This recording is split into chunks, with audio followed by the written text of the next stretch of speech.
I'm willing to bet you've given your dog at least one of the foods that I'm about to talk about without realizing just how bad it can be. The first kind of food you should not give your dog is bacon. And not just bacon, but things like ham or any kind of really fatty trimming. Now I know bacon is delicious. I love bacon just as much as anybody. Extra crispy though. Not really a fan of floppy bacon, but as much as I do love bacon, it's not for dogs. Number one, bacon is high in fat. Any kind of food that's high in fat can trigger pancreatitis in dogs. Bacon is also high in salt, which in high dosages can cause dehydration in dogs and affect their electrolytes. Bacon is very commonly sold either pre-packaged or like the pre-already cooked kind of bacon. Not everybody's like me and has to go down to the butcher and get their bacon cut fresh. So any of that pre-packaged bacon often has additives in it, which can be toxic to dogs. So any kind of highly fatty meat we want to try to avoid. Salty foods, things like popcorn, pretzels, chips. Anytime a dog consumes excess salt, it can trigger a condition called sodium ion poisoning. The two main symptoms you'll see in dogs is either jitteriness or confusion. If it's really severe, you can actually see dogs have seizures or go into comas even. Highly salty foods can also cause a lot of other issues. It can also cause things like dehydration, electrolyte imbalances, or kidney issues. Remember, the kidneys are what filters waste and helps to balance the dog's fluids. Any kind of excessive salt consumption can put a real strain on the kidneys and potentially cause kidney damage. Just like with humans, high salt consumption can lead to hypertension in dogs. And that hypertension then can lead to cardiovascular problems or organ damage over long periods of time. And lastly, increased risk of urinary issues. Things like urinary tract infections, bladder stones, or even crystals forming in the dog's urine. One of the most common foods that people know is toxic to dogs is chocolate. Chocolate! Now the type of chocolate actually matters a lot, because certain types are actually worse than others. The two worst kinds of chocolate for dogs to eat are dark chocolate and baking chocolate. Now the chocolate alone is not the part that's actually toxic to dogs. It's the theobromine that's in chocolate. Us humans, we can metabolize it just fine, but dogs can't. Theobromine is basically a central nervous system stimulant. Dogs that have ingested it, you'll see, are very restless. They can have an elevated heart rate. In large amounts, it can cause tremors, seizures, and they can even have heart attacks. Theobromine can affect almost all the major organs in the dog's body. Their heart, their liver, their kidneys. It can lead to long-term permanent damage or sometimes failure in all of those. So even in small amounts, chocolate should be avoided. Garlic and onions. I know what you're thinking. You're a few tomatoes and a little basil away from some delicious pasta sauce. However, your dog cannot have any. Both garlic and onions share the same compound that can cause damage to dogs' red blood cells. If they eat enough, it can lead to a condition called hemolytic anemia. Symptoms you're likely to see are things like rapid breathing, the dog's gums will become pale, the dog might become lethargic, or when they go to the bathroom, the urine is very dark. The interesting thing about onions and garlic is feeding it to a dog can actually have a cumulative effect. It's very bad for a dog to have a large amount in one sitting, but if the dog slowly has a little every single day, it actually does build up, and that can cause issues too. And all forms are toxic. Doesn't matter. Fresh garlic, powdered garlic, what else is there? Dehydrated garlic, garlic ice cream.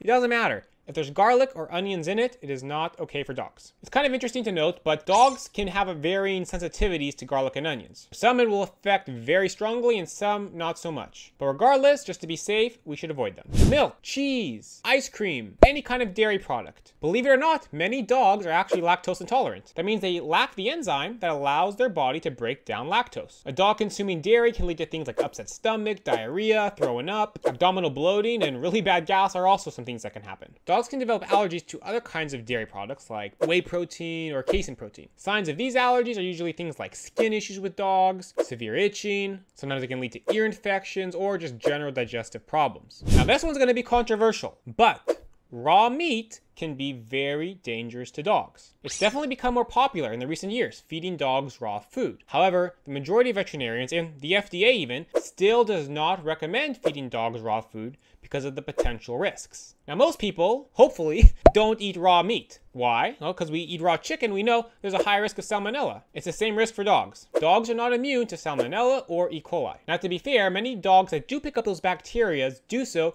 because their immune system is compromised. However, it's very difficult to know whether or not your dog has a good immune system or not. Anytime you feed that raw food, we're kind of taking a gamble. Now yes, you can do things to reduce the risk with proper preparation and doing things like freezing the meat first. But the point is that we don't just go down to Trader Joe's, pick up a pack of chicken and throw it in our dog's bowl. That is not safe. What are the risks of raw meat? Well, number one, bacterial contamination. Raw meat can be contaminated with harmful bacteria like Salmonella or E. coli. Just like for us humans, those things can cause food poisoning in dogs. Raw meat can also potentially be infected with parasites. A common one is something called Toxoplasma gondii. This can lead to all sorts of health issues in dogs, like gastrointestinal issues or even organ damage. The biggest issue with raw fish is parasites. I'm not even a big fan myself of eating sushi because of the parasites that can happen to us humans. Those same parasites can get into dogs. Raw fish and certain species in particular, especially salmon, for example, it's very common for it to have parasites like flukes or tapeworms. Those parasites can lead to digestive problems, in really bad cases, even neurological issues. Now, raw fish has an enzyme called thiaminase. The thiaminase destroys vitamin B1.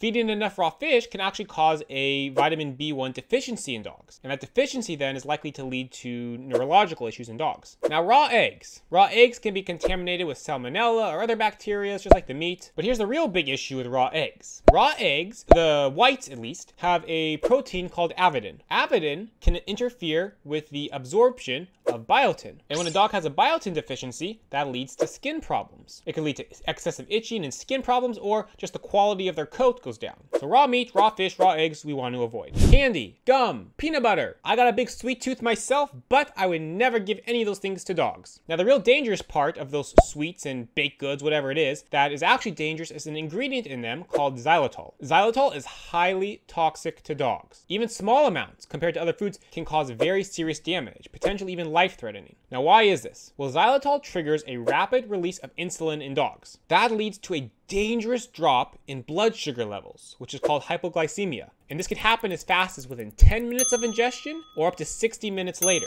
Symptoms of xylitol-induced hypoglycemia are things like loss of coordination, vomiting, seizures. In some cases, it can lead to liver damage or even liver failure. A dog that's consumed xylitol can also have blood clots, and those blood clots then lead to organ damage or other complications. Worst case, your dog will collapse. Xylitol in particular is found more commonly in like sugar-free foods. If your dog ever has that, get them to the vet as soon as possible. Xylitol is no joke, and it's not something you mess around with. Grapes and raisins, because raisins are dehydrated grapes. Grapes and raisins can cause severe kidney damage in dogs. So bad it can lead to kidney failure. The exact part of the grape and raisin that leads to the kidney failure isn't really known yet, but we do know it's very bad for dogs. When a dog eats grapes or raisins, sometimes the symptoms will start within an hour. There's also times where it won't be until a day later, actually, that your dog starts showing signs that they're sick. Vomiting, diarrhea, loss of appetite, decreased urination also is a big one, and a really important one because that could be a sign that there's an issue with the dog's kidneys. Now remember, besides just grapes and raisins, any kind of grape products. Grape juice, grape jam, grape jelly. I don't know what the difference is between jam and jelly, but if it's got grape in it, don't give it to your dog. Avocados. I know everyone loves avocado toast, but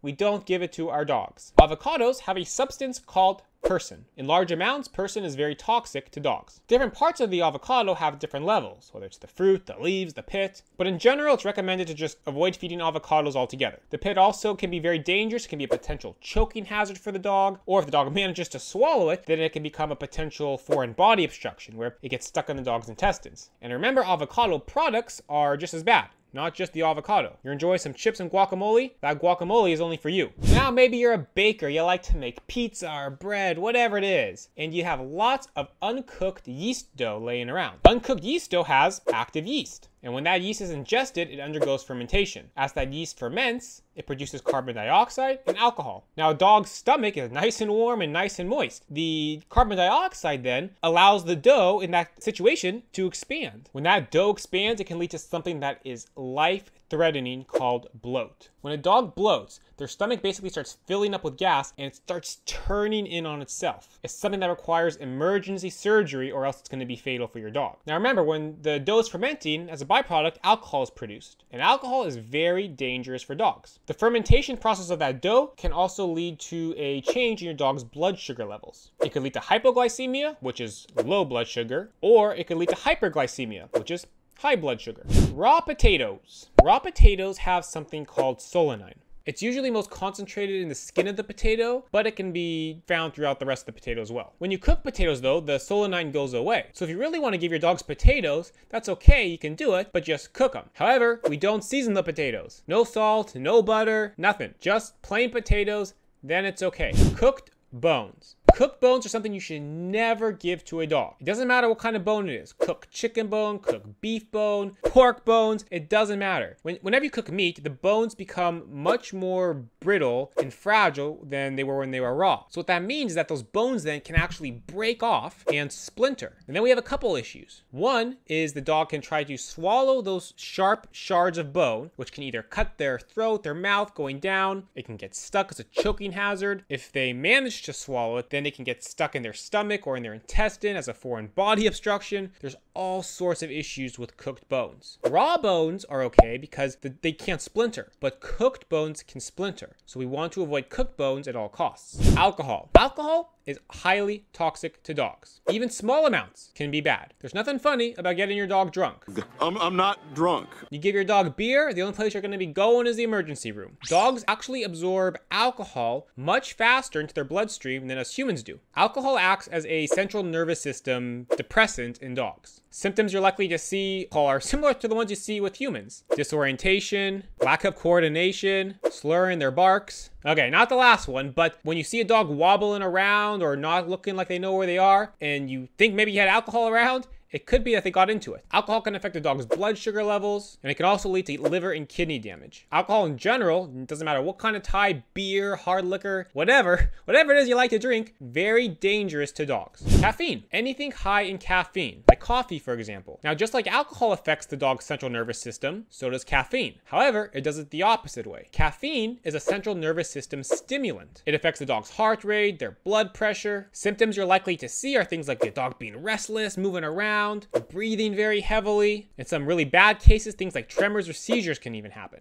Corn on the cob, very interesting one. Corn itself is not bad for dogs. If you want to roast some nice corn and cut it off the cob and give it to your dog, just the corn, that's fine. But the cob is very, very dangerous. The corn cob will not break down in a dog's stomach. So if your dog breaks off chunks of it, it's going to go down whole. It doesn't digest. The only way for that corn cob to come back out is either the dog's going to have to throw it up, or it's going to try to pass, it's going to get stuck, and now you're going to have a surgery for your dog to get it surgically removed. So we never want to give our dogs corn cobs. I know it looks cute, you give the dog a corn cob and they're chewing like a bone, but if they start chewing the cob and get pieces off of it, we could potentially have a very bad situation then. Macadamia nuts. The specifics of why macadamia nuts are bad for dogs isn't really known. We do know that it does affect their bodies. And when a dog eats macadamia nuts, the symptoms don't always appear right away. Sometimes it can take up to 48 hours before you'll see them. Vomiting, diarrhea, fever, loss of appetite. But the most unique one is potential paralysis of the hind legs. So be very careful if you ever have macadamia nuts around your dog. Depending on the size of your dog, the amount of whatever the substance is